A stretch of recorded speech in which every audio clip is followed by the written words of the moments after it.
जानिए हर सच की कहानी दिनेश ठक्कर की जुबान आपके अपने नेशनल न्यूज इंडिया पर। कितना बड़ा षड्यंत्र होगा बापू के पीछे कि एक ऐसे संत को मतलब इस संत को सताने के लिए कितने लोग मिले होंगे। क्या होती है 500-600 करोड़ रुपए लेके बैठ गए होंगे लोग, क्या फर्क पड़ता है। जिन्होंने बापू को फंसाया ना, उनके पाप देखना कितने हैं, उनका क्या होगा, कौन कौन से नरकों में जाएंगे वो लोग, आप सोच नहीं सकते उनको। आप कोर्ट में जाते हो ना, वहाँ पे आपको क्या मिलता है, वहाँ पे आपको न्याय नहीं मिलता, निर्णय मिलता है। और निर्णय आपके खिलाफ भी हो सकता है और आपके पक्ष में भी हो सकता है, मगर अधिकतर निर्णय आपके खिलाफ होते हैं। जस्टिस नहीं मिलता वहाँ पे, डिसीजन मिलता है वहाँ पे। कोई किसी को छू दे तो बलात्कार हो गया। आप मेडिकल रिपोर्ट पढ़िए लड़की की, कुछ भी नहीं है उसमें, कुछ भी स्क्रैच भी नहीं है बॉडी पे उसके, बेफालतू में इल्जाम लगा दिया और आपने उठा के हमारे बापू जो अंदर लेके आ रहे हैं। आंसू नहीं दिखते लोगों के जो रोते हैं बापू के लिए, कितनी बहनें रोती हैं। हमारे बापू ऐसे हैं क्या, ऐसा कर सकते हैं कि लोगों के हाथों से उन्होंने सबकी बोतल छीन करके माला पकड़ा दी। ये नहीं दिखाई दे रहा है इन लोगों को, क्योंकि उन्होंने चश्मे लगा रखे हैं, पैसे के, नोटों के, सत्ता के लोभी हैं ये लोग। इन नहीं दिख रहा कि मानव जाति किधर जा रही है, हमारा युवा किधर जा रहा, बेटियां किधर जा रही हैं, बेटे किधर जा रहे हैं। 1% निर्दोष बापू हैं, बापू थे और बापू रहेंगे। बस उस कोर्ट की इंतजार है कि जिस दिन कोर्ट बापू जी को बाइज्जत बरी करेगा। तो इस खबर को लेकर आप लोगों की क्या राय है, आप लोग भी वीडियो के कमेंट बॉक्स में जाकर आप लोग भी अपनी राय अवश्य रखिएगा।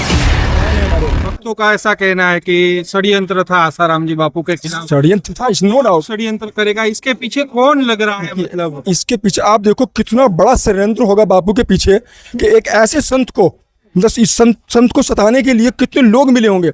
अकेले नहीं, जुडिशरी भी इसमें मतलब शामिल है, मीडिया भी इसमें है, ठीक है, प्रशासनिक अधिकारी भी इसमें शामिल हैं और राजनीतिक लोग भी इसके अंदर है। जो लोग जिन्हें कोई नहीं जानता था, घूमते फिरते थे, समझे, बापू ने उनको सभासद, विधायक, मंत्री, मुख्यमंत्री, पता नहीं क्या क्या बना दिया। आज वो बापू को भूल गए। सेमिने सोन डैम, शर्म आनी चाहिए उन लोगों को यार, जिन लोगों के वैसे आज तुम कार में घूम रहे हो, लाल बत्ती कार में घूम रहे हो, एसी में घूम रहे हो, सत्ता कर रहे हो लोगों पे, लोग तुम्हें भगवान की तरह पूज रहे हैं, जिसकी वजह से पूज रहे हो तुम उसी को भूल गए।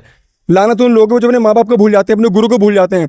अरे माँ बाप और गुरु, जवानी और चरित्र हर आदमी को एक बार मिलता है जीवन में, इज्जत करनी चाहिए उनकी। और मेरा खुला मैसेज, चाहे वो सत्ता में हो, सत्ता से बाहर हो, कोई भी लोग हो, लोग तो आकर बैठते थे चरणों में, तो चरणों में बैठते थे, जो चरणों में बैठते थे बापू के चरणों में नमन करते थे। बापू ने अमृत पान पिलाया और अमर कर दिया उनको, जाओ एंजॉय करो लाइफ में। लेकिन अगर वो लगे रहते हैं चरणों में बापू के, तो बापू उनका वहाँ का ख्याल भी रखते हैं। अभी यहाँ का ख्याल रखा, बापू कहते हैं कि यहाँ की फिक्र वहाँ का ख्याल रखा है, अकेले ही दोनों जहाँ को संभाल रखा है। बापू ने भी एक चमत्कार करके दिखाया सिर्फ इस दुनिया का, कि जाओ और जाके मजा लो इस दुनिया का।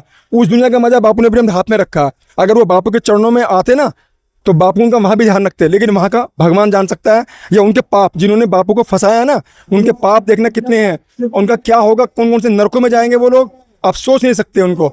उनकी आने वाली पीढ़ियां भी है ना, कभी सुरक्षा मानव यूं नहीं मिलने की, उनको ऐसे गुरु नहीं मिलने के। तो क्या लगता है तोड़ पाएंगे 101%, 1,00,000% चक्रव्यूह को? ये क्या चक्रव्यूह है?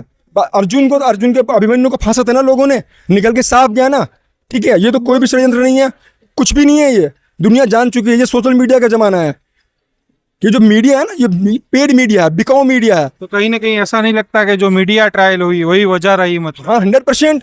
अरे मैं तो खुद कह रहा हूँ, आप कोर्ट में जाते हो ना, वहाँ पे आपको क्या मिलता है, वहाँ पे आपको न्याय नहीं मिलता, निर्णय मिलता है। और निर्णय आपके खिलाफ भी हो सकता है और आपके पक्ष में भी हो सकता है, मगर अधिकतर निर्णय आपके खिलाफ होते हैं। जस्टिस नहीं मिलता वहाँ पे, डिसीजन मिलता है वहाँ पे। अरे कोई किसी को छू दे तो बलात्कार हो गया। आप मेडिकल रिपोर्ट पढ़िए लड़की की, कुछ भी नहीं है उसमें, कुछ भी स्क्रैच भी नहीं है बॉडी पे उसके, बेफालतू में इल्जाम लगा दिया और आपने उठा के हमारे बापू जो अंदर लेके। अरे वो तो संत हैं, ब्रह्मज्ञानी संत हैं, वो तो ऐसी जेल मंदिर में, ऐसी बाहर, उन पे क्या फर्क पड़ता है। फर्क तो हम जैसे साधुओं पे पड़ा, हमारे बच्चों पे पड़ा, हमारी जनता पे पड़ा। घरों में क्या गुजरी है, लोग कैसे कैसे रोए हैं, मैंने देखा, आपको भी देखा मैंने जोधपुर के अंदर। जब जोधपुर में आप आते थे ना, और हम भी जाते थे बापू के दर्शन करने के लिए, गुरु पूनम पे, हर पूनम पे जाते थे, कैसे लोग रोते थे वहाँ पे। जेल को हमने मंदिर में 2 जेल पूछते पूरी दुनिया के अंदर, एक मथुरा की जेल जहाँ श्री कृष्ण भगवान रहे, और एक हमारे बापू की जेल जहाँ बापू जोधपुर जेल में गए और जेल को पवित्र किया उन्होंने। वहाँ भी बापू ने अपना अमृत पान कराया सबको, सच्चाई बांटी, अच्छाई बांटी लोगों को। कितने लोग अंदर से जो बोलते हैं हम बापू की वजह से बाहर आए हैं, वो नहीं दिखते लोगों को उनके आंसू नहीं दिखते लोगों के जो रोते हैं बापू के लिए। कितनी बहनें रोती हैं। हमारे बापू ऐसे हैं क्या, ऐसा कर सकते हैं कि लोगों के हाथों से उन्होंने सबकी बोतल छीन करके माला पकड़ा दी। जो लोग कितने गंदे गंदे, अभी भाई क्या क्या गए थे कि कोई ऐसा ऐप नहीं जो मेरे अंदर था और वो मेरा ना छुटवाया बापू ने। तो बापू तो राक्षसों को देवता बना रहे हैं, रावण को राम बना रहे हैं, और आप बापू पे ऐसे इल्जाम लगा रहे हो। शर्म आनी चाहिए उन लोगों को, मैं सच कहता हूँ। मैं तो तो आखिर क्यों एक लड़की ने आरोप लगाया, न्यायालय ने सच माना, मीडिया ट्रायल हुई, लोगों को भी गुमराह होना पड़ा, न्यायपालिका को भी गुमराह होना पड़ा, लेकिन लाखों लाखों लोग, करोड़ों करोड़ों लोग बापू के समर्थन में थे। उनकी बात क्यों आखिर नहीं सुनी गई? देखिए सर, राम के जमाने में रावण के जमाने में राम की नहीं सुनी गई, कंस के जमाने में कृष्ण की नहीं सुनी गई, गौतम बुद्ध के जमाने में वहां पे नहीं सुना, लोग कबीरदास जी को जेल भेज दिया, सूरदास जी को जेल भेज दिया, रविदास जी को भेजा, नानक जी के ऊपर आरोप लगाए। भगत का और जगत का हमेशा बैर रहता है। जो जगत के लोग होते हैं ना, वो संत को पहचान नहीं पाते। और बात ये मेरे देश का दुर्भाग्य रहा, मैं तो ये बात कहूंगा कि जब तक यहाँ पे कोई संत होता है ना, उसकी कदर नहीं करते सब लोग। हम तो करते हैं, हम तो तन मन धन से बापू को समर्पित है, लेकिन जब वो चले जाते हैं फिर उनकी मूर्तियां बनाते हैं, दूध में नहलाते हैं, वो बनाते हैं, उनके जन्मदिन मनाते हैं, अवतरण दिवस मनाते हैं, बाद में जीते जी नहीं करते। अरे मैं तो कह रहा हूँ, जैसे संत अब सब लोग संत आ रहे हैं ना, उस टाइम कृपाचार्य जी आए थे, जिस टाइम बापू के ऊपर आरोप लगा था, जैसे वो बोले थे, जैसे संत सब लोग बोल रहे हैं ना, सारी मीडिया बोल रही है, अगर ऐसे बोलते उस टाइम तो बहुत जल्दी बेल मिलती है बापू को। मीडिया सीडिया क्या होती है, 500-600 करोड़ रुपए लेके बैठ गए होंगे लोग, क्या फर्क पड़ता है? मीडिया तो बिकाओ, पेड़ बिकाओ। मीडिया वो दिखाता है जो उनको पैसे मिलता है, वो दिखाना, वही दिखाएंगे, वो सच्चाई बिल्कुल नहीं दिखाएंगे। अब आप यहाँ देखो, यहाँ पे लाखों लोग आए हुए हैं, पूरे हिंदुस्तान से, विदेशों से लोग आए हुए हैं, नेपाल से लोग यहाँ आए, अमेरिका से यहाँ लोग आए हैं, बांग्लादेश से यहाँ पे लोग आए हुए हैं। क्यों आए हैं? बापू बुलाते हैं किसी को? तो किसी को नहीं कहते भी तुम आओ। कुछ तो मिलता होगा बापू के साधकों को, जो बापू के चरणों में आके लेट जाते हैं, दंडवत प्रणाम करते हैं। आप मुझे 500 रुपये दो, मेरे पैर से क्यों छूंगा आपके पैर जी में? 1 करोड़ रुपये भी दो, और बापू के लिए मैं दंडवत लेट जाता हूँ। मेरे हृदय में उनके प्रति प्रेम है, श्रद्धा है, भाव है, और वो कोई भी नहीं निकाल सकता। कहीं ना कहीं ऐसा नहीं लग रहा कि एक अंधभक्ति है, अंधश्रद्धा? अंधभक्ति? अरे मुझे गर्व है, अगर मेरे अंदर मेरे बापू के प्रति अंधभक्ति है तो मुझे गर्व है इस बात का।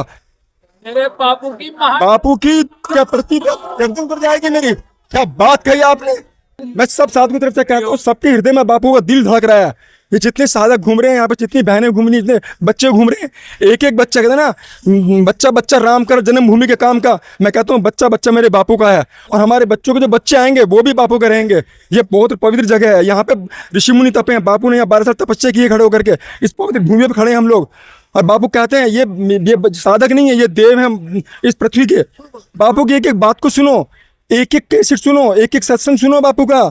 बापू भगवान है, लेकिन उनको नजर नहीं आएंगे, हमें नजर आते हैं, क्योंकि हमें बापू ने दिव्य दीक्षित, जिस प्रकार महाभारत का युद्ध संजय को उसको दिखाई नहीं दे रहा था ना, और संजय ने दिव्य दृष्टि देकर बताया कि देख ले अंधे धृतराष्ट्र, ये सब लोग अंधे हैं, इन्हें बापू का काम नहीं दिखाई दे रहे। बापू तुलसी पूजन दिवस मनवा रहे, नहीं दिखाई दे रहा है इन लोगों को। बापू वैलेंटाइन डे की जगह बापू ने मातृ पूजन दिवस मनवा रहे हैं, ये नहीं दिखाई दे रहा है इन लोगों को, क्योंकि उन्होंने चश्मे लगा रखे हैं, पैसे के, नोटों के, सत्ता के लोभी हैं ये लोग। इन्हें नहीं दिख रहा कि मानव जाति किधर जा रही है, हमारा युवा किधर जा रहा, बेटियां किधर जा रही हैं, बेटे किधर जा रहे हैं। 1% निर्दोष बापू हैं, बापू थे और बापू रहेंगे। बस उस कोर्ट की इंतजार है कि जिस दिन कोर्ट बापू जी को बाइज्जत बरी करेगी, क्षमा मांगेगी कि हमसे गलती हुई।